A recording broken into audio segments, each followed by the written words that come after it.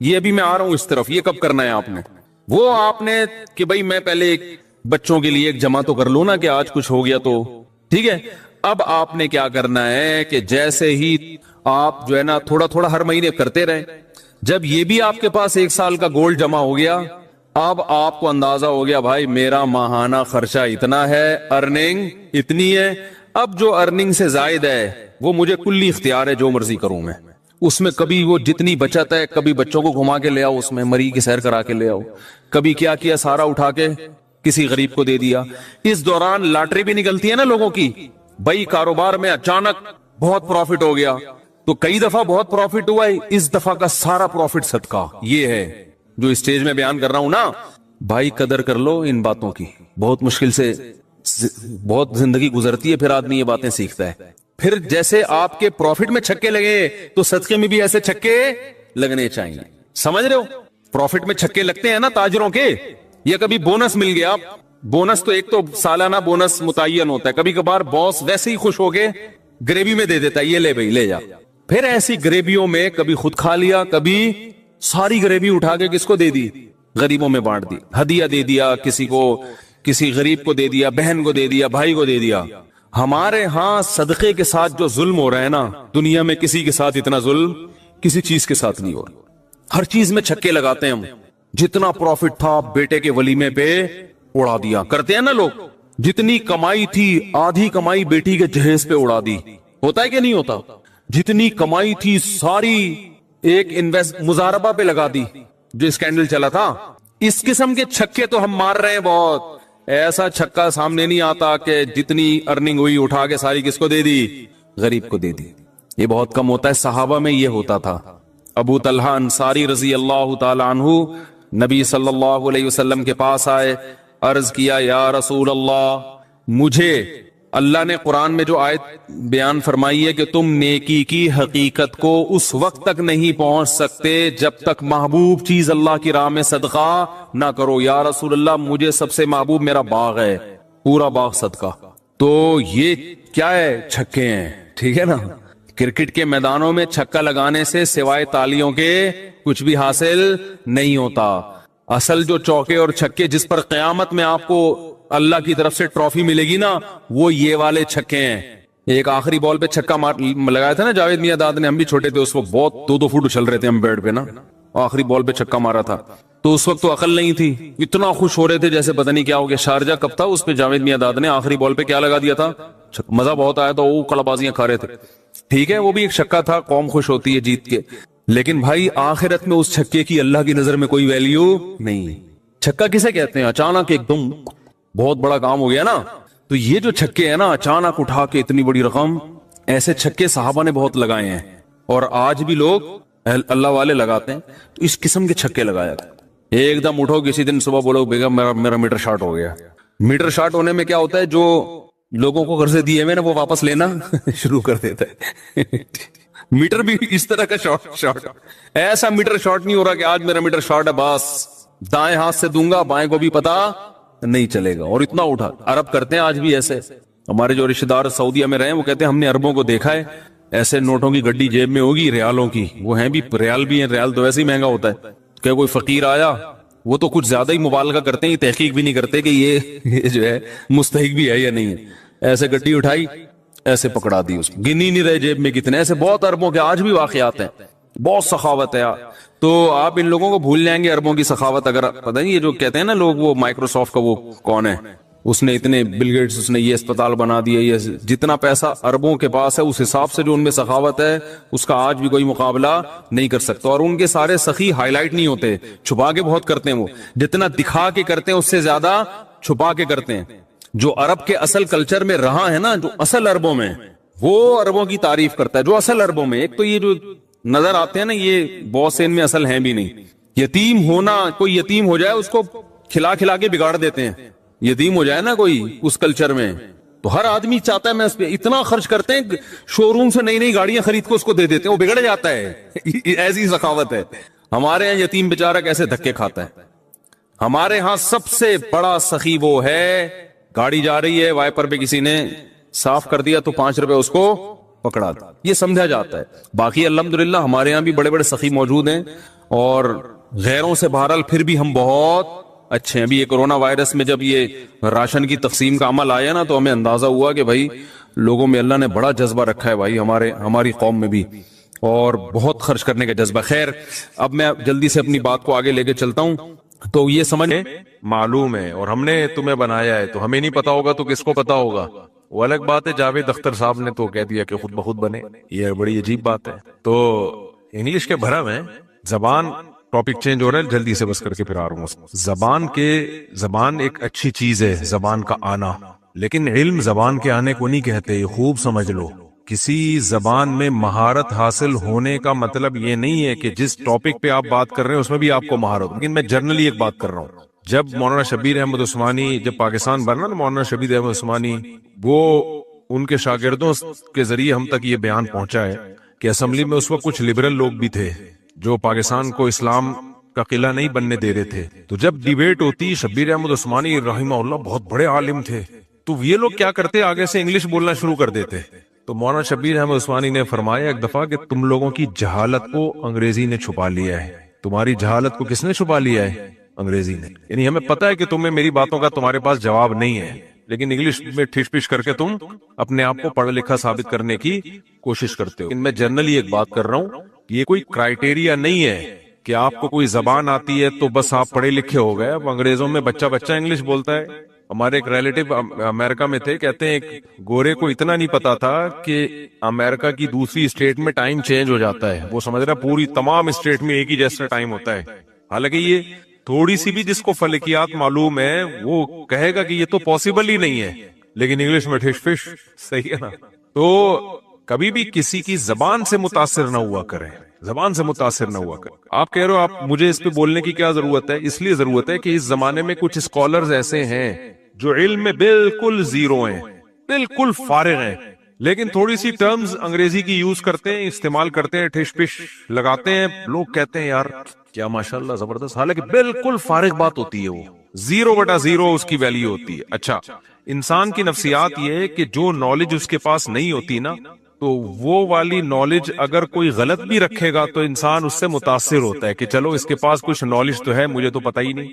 مثال کے طور پر آپ کو اگر ہسٹری کا نہیں پتا، تاریخ کا پتہ ہی نہیں ہے کہ ہسٹری میں کیا ہوا ہے، اب کوئی آ کے قصے سنانا شروع کر دے، یار وہ بنو امیہ میں یہ ہوا تھا، پھر فلانا کمانڈر دریافت ہوا تھا، پھر یہ ہوا، پھر یہ ہوا، پھر یہ ہوا. یار نالج آپ کو کیوں وہ نالج لگ رہی ہے؟ اس کے کانفیڈنس کو دیکھ کے، اور اس لیے لگ رہی ہے کہ آپ کے پاس ذرا سی بھی نہیں ہے.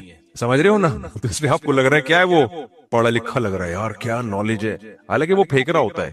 اب آپ نے کیونکہ ہسٹری آپ نے خود پڑھی نہیں ہے، آپ کو خود معلومات ہے نہیں، تو وہ پھینک رہا ہوگا. آپ سمجھ رہے ہو یار کیا کانفیڈنس ہے، حالانکہ وہ جھوٹ اور غلط چیز پہ کانفیڈنس ہوتا ہے جو اور زیادہ برا ہے. تو اس لیے میرے بھائی کبھی کسی کے اسٹائل سے، کسی کی باتوں سے، کسی کی انگلش سے، کسی کی ٹھش پش سے. اسی طرح مذہبی لوگ کیا کر رہے ہوتے ہیں، جو علماء ہیں بعض دفعہ وہ عربی کا بھرم، جو باطل علماء ہیں وہ عربی کا بھرم مار رہے ہوتے ہیں. ایک یوٹیوب پہ ایک اسکالر ہے، میں نام نہیں لوں گا، آپ نہیں جائیں گے ان کی طرف، میرا مقصد کسی کی برائی نہیں ہے. انہوں نے میرے خلاف ایک کلپ بنایا، اس میں عربی کی اصطلاحات بہت استعمال کی ہیں کہ اصل استدلال فقہ کی نا، جو اصول فقہ پڑھا ہوا ہے ایسا لگ رہا ہے کہ اصل استدلال اس سے یہ ہوتا ہے فلاں. میں نے کہا بہت لمبی، کوئی بات نہیں اس میں، لیکن لوگ کہہ رہے ہیں یار علوم، علم بھی نہیں، کیا ہے علوم، پورا اصول فقہ پڑھا ہوا ہے. تو بھرم چل رہا ہے. دور کس کا چل رہا ہے؟ بھرم کا دور چل رہا ہے. جس کے بھرم ہے اس کا پلڑا کیا ہے، بھاری ہے. میں اب ایک چھوٹی سی مثال دیتا ہوں آپ کو. ہمارے ایک دوست ہی، میں نے پہلے بھی واقعہ سنایا ہے، ہمارے ایک دوست اسلامیات کا پیپر یہ انہوں نے اپنا واقعہ سنایا. اب انہوں نے جھوٹ بولا ہو تو بھائی وہ ذمہ دار ہے، لیکن مجھے نہیں لگتا کہ وہ اتنا بڑا جھوٹ بولے گا میرے سامنے اور یا کسی کے بھی سامنے. کہتے ہیں اسلامیات کا پیپر تھا یا کوئی تاریخ کا پیپر تھا، مجھے یاد نہیں، تو اس میں تھا کہ کسی مشہور شخصیت کے بارے میں نا، جو پاکستان بنانے میں جن کا بڑا کردار رہا، اس پہ کوئی نوٹ لکھے مضمون. کہہ رہے ہم نے کبھی پڑھا ہو تو ہمیں پتا ہو کہ مشہور شخصیات کون کون سی ہیں. ان کے ابا کا نام تھا تمیز الدین. کہتے ہیں میں نے اپنے ابا پہ نوٹ لکھ لیا مولوی تمیز الدین رحمت اللہ علیہ. مولوی تمیز الدین رحمت اللہ علیہ ایک عظیم شخصیت تھے. کہتے ہیں میں پھینکتا رہا. فلاں سن میں پیدا ہوئے، پھر پاکستان کے لیے انہوں نے یہ کوششیں کی، پھر یہ ہوا، پھر قائد اعظم سے ملاقاتیں. 2-3 صفوں کا پورا ایک اچھا بلا مضمون ٹھوک کے آ گئے، پورے نمبر ملے. کیونکہ سندھ حکومت ہے، آپ کو پتا ہے تعلیم کا یہاں ایسا خوبصورت نظام ہے، بالش کے حساب سے نمبر ملتے ہیں. کتنے؟ بالش کے حساب سے. پنجاب میں ہوتا تو شاید پکڑا جاتا، لیکن سندھ میں ایسی چیزیں نہیں پکڑی جاتی. میں نے کہا تم نے سندھ میں امتحانات دیے، تمہارے پورے نمبر بنتے ہیں، اس لیے بنتے ہیں کہ تمہیں لکھنا تو آتا ہے نا. یہ بھی ایک کمال ہے نا کہ فرضی کہانی بھی بنانا آسان تھوڑی ہوتا ہے، کیونکہ جن لوگوں کو نمبر مل رہے ہیں ان کو لکھنا بھی نہیں آتا ہے. تو اس لیے یہ کمال ہے بھائی. میں تو اس کو کہتا ہوں بالکل آپ کی حلال جاب ہے. ٹھیک ہے، آپ کو نمبر جو ملے ہیں. تو جب بھی وہ یہ میں کوئی واقعہ سنا رہا ہوتا نا، تو اب دیکھو مولوی تمیز الدین رحمت اللہ علیہ پہ پورا مضمون لکھ دیا. کیوں اسلامیات کو جو چیک کرنے والا جو بھی ایگزامینر تھا، جو پیپر کو چیک کرنے والا یا ہسٹری کے پیپر کو چیک کرنے والا، اس کو یہ بھی نہیں پتا تھا. تو اس نے بولا کہ یار کچھ لکھا ہے، کچھ تو ہوگا نا. اور زیادہ نمبر اس لیے دیے کہ اس کے پاس جو نالج ہے وہ میرے پاس نہیں ہے. تو یہی رہتے ہیں ادھر ہی، نماز پڑھنے بھی آتے ہیں جن کا یہ واقعہ ہے. تو خیر، تو اس لیے کچھ اسکالرز ایسے ہیں باقاعدہ کسی مدرسے سے پڑھے نہیں ہیں، نہ عربی فقہ، نہ انہوں نے عربی گرامر پڑھی ہے، نہ انہوں نے اصول حدیث پڑھا، نہ حدیث پڑھی، نہ انہوں نے اصول فقہ پڑھا، نہ انہوں نے عربی ادب پڑھی، نہ عربی گرامر پڑھی، کچھ بھی نہیں. چند کتابیں اردو کی یہاں سے پڑھ لی، چند کتابیں وہاں سے پڑھ لی، کچھ باہر کے اسکالرز کو پڑھ کے چوچو کا مربع بن کے پھر مارکیٹ میں آ کے جو لمبی لمبی وہ باتیں کر رہے ہوتے ہیں، تھوڑی سی انگلش ٹش فش مار رہے ہوتے ہیں. لوگ کہتے ہیں علوم، علم نہیں. کیا کریں یار، روحانی عامل ذہن میں آ جاتے ہیں میرے. روحانی عاملوں سے بھی لوگ اس لیے متاثر ہیں، اس سے کہ لوگ کہتے ہیں ہمارے پاس تو یہ روحانی علم ہے نہیں، جنات چڑیل بھوت کا تو ہمیں کچھ پتہ ہی نہیں ہے. تو اب کوئی بھی شخص آ کے کچھ اس طرح کی باتیں شروع کر دے، حصار ہوتا ہے، حمزاد ہوتے ہیں، موکل ہوتے ہیں، اور یہ اثرات ہوتے ہیں، پھر اس کے حصار کھینچا جاتا ہے، تو لوگ کہتے ہیں یار علم نہیں ہے. کیا ہے؟ علوم. بھائی پھینک رہا ہے، کچھ بھی نہیں ہے اس کے پاس. تو پوری دنیا اسی سے دھندا چل رہا ہے دنیا کا، پھینکتے جاؤ اور ادھر بیٹھ کے لپیٹتے جاؤ. ڈاکٹروں کا بھی یہی ہے، پڑھے لکھے ڈاکٹر کو لوگ نہیں پوچھتے. جو ڈاکٹر نہیں ہوگا وہ میڈیکل سائنس کی بات کرے گا، مارکیٹ میں چل جائے گا وہ. اچھا، کچھ اسکالرز ایسے بھی ہیں مذہبی جو سائنس کی باتیں کر رہے ہیں میڈیا پہ آ کے، حالانکہ ان کو سائنس کا کچھ بھی پتا نہیں ہے، یعنی وہ سائنسدان نہیں مانتے ان باتوں کو. لیکن چونکہ جس نے سائنس بالکل بھی نہیں پڑھی وہ کہہ رہا ہوتا ہے یار پتہ نہیں کیا علوم لے کر آئے مارکیٹ میں. یہ ایک اصول ہمیشہ یاد رکھو، اسلام کسی ایک شخص پہ یا دو چار شخصوں پہ ڈیپینڈ نہیں کر سکتا. یہ ذہن میں رکھو. اگر کسی بھی اسکالر کو سن کے ایسا لگ رہا ہے یہ ٹھیک ہے باقی غلط ہے، تو سمجھ لو یہ غلط ہے، باقی کیا ہے؟ ٹھیک ہے. اسلام ہے بھائی، نبی صلی اللہ علیہ وسلم آخری نبی ہیں، تو دو چار لوگوں کے کندھے پہ اللہ تھوڑی ذمہ داری ڈالے گا کہ وہ اسلام کو بچائیں. دو چار لوگوں کے کندھے پہ تھوڑی ذمہ داری ڈلے گی. تو کچھ اسکالر کو سن کے آدمی کو ایسا نیگیٹو ذہن بنتا ہے، ایسا نیگیٹو ذہن بنتا ہے. ایک تو اس کا خیال کرو، دوسرا اس کا خیال کیا کرو ہمیشہ نوجوان طبقے کی عادت ہوتی ہے وہ منفی بات کو جلدی لیتا ہے، مثبت بات کو نہیں لیتا. مثبت بات کو نہیں لیتا، یہ نوجوانوں کی ایک عادت ہوتی ہے، اور ہمارے ملک میں یہ تھوڑی زیادہ ہے. مثال کے طور پر اگر کوئی یہ دعویٰ کرے کہ سارے مولوی ٹھیک ہیں یا سب لوگ ٹھیک ہیں، یہ دعویٰ چلے گا؟ نہیں چلے گا، اور غلط بھی ہے، سارے ٹھیک نہیں ہوتے. لیکن اگر یہ کہہ دیں یہ سارے غلط ہیں، یہ پھر بھی اس نظریے کو بہت سے ووٹ مل جائیں گے. اس نظریے کو بہت سے ووٹ بولو مل جائیں گے، کیونکہ بات منفیت کی ہو رہی ہے نا. حالانکہ یہ بھی غلط ہے کہ سارے غلط ہیں، یہ بھی غلط ہے کہ سارے صحیح ہیں، یہ بھی غلط ہے کہ سارے غلط ہیں. لیکن جب آپ ووٹنگ کرواؤ گے تو یہ کہنا کہ سارے صحیح ہیں، اس نظریے کو تو ایک ووٹ بھی نہیں ملے گا. لیکن یہ کہنا کہ سارے ہی غلط ہیں، اس کو ٹھیک ٹھاک ووٹ ملیں گے. اور دو چار ووٹ ہوں گے جو کہیں گے کہ نہیں ایسا نہیں ہے، اور وہ دو چار بھی وہی ہوں گے جو اپنے آپ کو سمجھتے ہوں گے میں ٹھیک ہوں، باقی سارے کیا ہیں؟ غلط ہے. تو یہ نوجوانوں کی اور خاص طور پر ہمارے ملک کی سوچ ہے کہ منفیت کیا ہے وہ مارکیٹ میں زیادہ چلتی ہے. تو یہ غلط ہے. اسلام تو اس کی ہمیں ترغیب نہیں دیتا میرے بھائی. قرآن سنت اٹھا کے دیکھو، مسلمانوں کے بارے میں حدیث میں آتا ہے میری امت حق پر غالب رہے گی. تو غلبہ کمزور کو ہوتا ہے، طاقتور کو ہوتا ہے؟ طاقتور کو ہوتا ہے. تو امت کی بہت بڑا طبقہ حق پر رہے گا، آج بھی ہے. ہمارے حضرت مفتی رشید احمد صاحب کے پاس ایک شخص آیا اور کہنے لگا حضرت اتنے حالات خراب ہیں، یہ بے حیائی پھیل گئی، یہ فلانا یہ ہو گیا، جیسے ہوتے ہیں نا بیچارے لوگ آ رہے ہوتے ہیں، یہ ہو گیا، کرپشن ہے، فلانا ہے، ڈمکانا. اتنی حضرت نے، ہمارے حضرت تھے اسٹریٹ فارورڈ نا، منہ پہ بالکل پورے تمیز سے جا کے جواب چپکا دیا کرتے تھے. لا یخافون فی اللہ لومۃ لائم، کسی کی پرواہ نہیں ہوتی تھی حضرت کو. تو انہیں فرمایا اتنے سارے اچھے کام بھی تو ہو رہے ہیں، یہ بھی ہو رہا ہے، یہ بھی ہو رہا ہے، فلانا بھی ہو رہا ہے، فلانا بھی. جاؤ مدنی مسجد جا کے دیکھو، جمعرات کو بھری ہوئی ہوتی ہے، اتنے نمازی ہوتے ہیں. اچھا جو منفی ہوتا ہے نا، کھوپڑی جس کی منفی ہی چل رہی ہوتی ہے، وہ اس کو بھی نیگیٹو لے کے جاتا ہے. مدنی مسجد بھری ہوئی ہے، مسجدیں بھری ہوئی ہیں، کرپشن نہیں ختم ہو رہی. یعنی مطلب یہ ہے کہ کرپشن نہیں ختم ہو رہی تو مسجدیں بھی خالی ہو جائیں. اب جو اچھا ہو رہا ہے وہ تو اچھا مان لینا یار، مسجدیں بھری ہوئی ہیں اور سارے کرپٹ تھوڑی ہیں. ابھی دیکھو ماشاءاللہ یونیورسٹی سے آئے ہیں، کون سے بیکن ہاؤس میں پڑا ہوا بندے کا آپ حلیہ دیکھو یار، ان کو یہاں ہونا چاہیے تھا. ان کی حلیہ سے لگ رہا ہے کہ نہیں لگ رہا؟ بیکن ہاؤس پتہ ہے کتنا ماڈرن ماحول ہے وہاں کا، کیا کچھ نہیں پڑھا رہے وہ، کیا کچھ نہیں سکھا رہے، جو ماحول بنا رہے ہیں. تو وہاں ایسے ایسے بچے آپ کو ملیں گے. میں لونڈے کہنے والا تھا لیکن مناسب نہیں ہے. ایسے ایسے آپ کو ماشاءاللہ بچے ہیں، گاڑیاں بھر بھر کے شب جمعہ تبلیغ میں جا رہی ہیں، سیروزے بھی لگ رہے ہیں. ٹھیک ہے وہاں شر زیادہ ہے لیکن ہر جگہ ایسا نہیں ہے، بہت سی جگہوں پہ خیر زیادہ ہے. تو انسانی سوچ یہ ہے کہ وہ منفی چیز کو زیادہ لیتا ہے، منفی چیز کو زیادہ لیتا ہے. صرف اس کے بعد فرمایا کرتے تھے عقیدت نہیں محبت ضروری ہے. سمجھ رہے ہو؟ جو اہل اللہ یا بزرگان دین ہیں جو واقعی دین کا کام کر رہے ہیں، اس سے عقیدت نہیں، عقیدت مارکیٹ سے 2 منٹ میں شارٹ ہوتی ہے. محبت ضروری ہے. محبت میں کیا فرق ہوتا ہے؟ محبت میں یہ ہوتا ہے کہ آپ کو اچھا نہیں لگتا اس کے خلاف سنیں، آپ اچھا نہیں لگتا. جیسے جمشید کا بیٹا ہے، کوئی آپ کو آ کے بتایا آپ کے پڑوس میں جمشید رہتا تھا، کسی نے آ کے بتایا جمشید کا بیٹا چرس پی رہا تھا، ویسے جمشید دیکھو کتنا نیک بنا پھرتا ہے، آپ کو دل میں خوشی ہوگی، یار ہم تو جمشید کو بڑا نیک سمجھتے تھے، اس کے بچے کیا کر رہے ہیں. حالانکہ جمشید تھوڑی پی رہا ہے بھائی، اس کا بچہ پی رہا ہے نا. نوح علیہ السلام اللہ کے پیغمبر تھے، بیٹا کافر، لیکن پھر بھی ایک خوشی ہوگی کیونکہ منفی زیادہ دماغ چلتا ہے کہ اچھا ہے ذلیل ہو جائے دنیا میں. اور جتنا مشہور آدمی ہوگا، جتنا نیک ہوگا، اس کی بری خبر تو مزے لے لے کے، چسکے لے لے کے لوگ پھیلاتے ہیں. دیکھو نا عزیز مصر کی بیوی جو تھی وہ عاشق ہو گئی یوسف علیہ السلام پہ نا، جو ان کے گھر میں ایک خادم کی حیثیت سے تھے، تو بات محل میں دب گئی. بادشاہ نے کہا بھئی میرے گھر کی عزت کا مسئلہ ہے، مٹی پاؤ. یوسف اعرض عن ھذا، یوسف چل جانے دے، ٹھیک ہے میری بیوی کی غلطی ہے، جان دے یار. وہ چاہ رہا تھا کہ میری عزت کا جنازہ نکل جائے گا بھائی، میری گھر کی بات گھر سے باہر نکل گئی تو مارکیٹ میں میری 2 ٹکے کی عزت نہیں رہے گی کہ میری بیوی ہو کے عاشق کسی اور پہ ہو رہی ہے. اب وہ سزا بھی نہیں دے سکتا تھا نہ بیوی کو.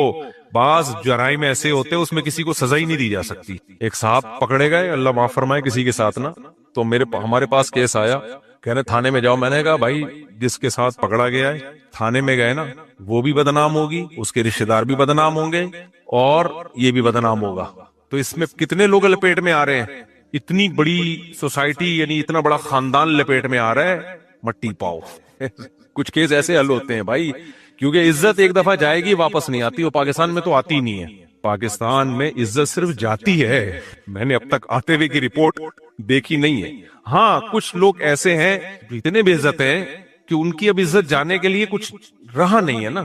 ابھی چھوڑو پھر میں کہیں اور چلا جاؤں گا. دیکھیں عزت پیسہ ہوتا ہے تو جانے کا غم ہوتا ہے نا. کچھ لوگ کی عزت اتنی وہ ہو چکی ہے کہ اب عزت جانے کا ان کو غم ہے ہی نہیں، کیونکہ جائے گی نہیں عزت. کیوں نہیں جائے گی؟ ہے ہی نہیں تو جائے کیا؟ تو وہ اس لیول کے لوگ ہیں، وہ بہت اونچے لوگ ہیں. وہ چھوٹے موٹے لوگ اس لیول کے ہوتے نہیں ہیں. خیر کیا بات کر رہا تھا میں، دیکھو عزت کے حوالے سے نہیں، یہ واقعہ کس پہ ہے میں نے یوسف علیہ السلام کا نا. تو یوسف علیہ السلام جو بادشاہ تھا، جو عزیز مصر تھا، اس نے کیا کہا؟ اعرض عن ھذا، چل یار مٹی پایا. حالانکہ چھوٹا جرم نہیں تھا اس کی بیوی کا، لیکن وہ چاہ رہا تھا کہ بھائی یہ جرم جب دنیا کے سامنے جائے گا اور میں بیوی کو سزا دوں گا یا طلاق دوں گا اس کو، تو لوگ پوچھیں گے کیوں دی، میں بتاؤں گا تو کیا بدنام کون ہوگا؟ لیکن تھا سمجھدار آدمی. کیا خیال ہے؟ تھا کیا سمجھدار آدمی. تبھی میں خواتین سے کہتا ہوں تمہارا میاں اللہ نہ کرے اگر پکڑا بھی جاتا ہے تو گھر کی بات گھر میں دفن کر دو، کیونکہ تمہارے میاں کی بے عزتی سے تمہاری بے عزتی ہوگی. عورتیں بڑی بیچاری بے وقوف ہوتی ہیں، کوئی بھی میاں کو کچھ الٹا سیدھے کام میں دیکھ لیا فوراً دنیا کو بتانا شروع کر دیتی ہیں میری یہ ایسا. ابے بھائی اس کی تو بے عزتی ہوگی، تیری بھی کبھی عزت نہیں ہوگی. اور جو عورتیں چسکے لے لے کے سن رہی ہیں نا تیرے میاں کی برائیاں، کل تھوڑا سا ان کا اختلاف ہو گئیں گے، ہاں ہے تو تیرا میاں تو ایسا ہے. عورت کی تو پہچان اس کا میاں ہے. تبھی کہتے ہیں نا عقل مند لوگوں نے کہا ہے کہ عقل مند عورت اپنے میاں کو شہزادہ بنا کے رکھتی ہے اور شہزادی کہلاتی ہے، اور اس کی برائیوں کو گھر میں دفن کر دیتی ہے.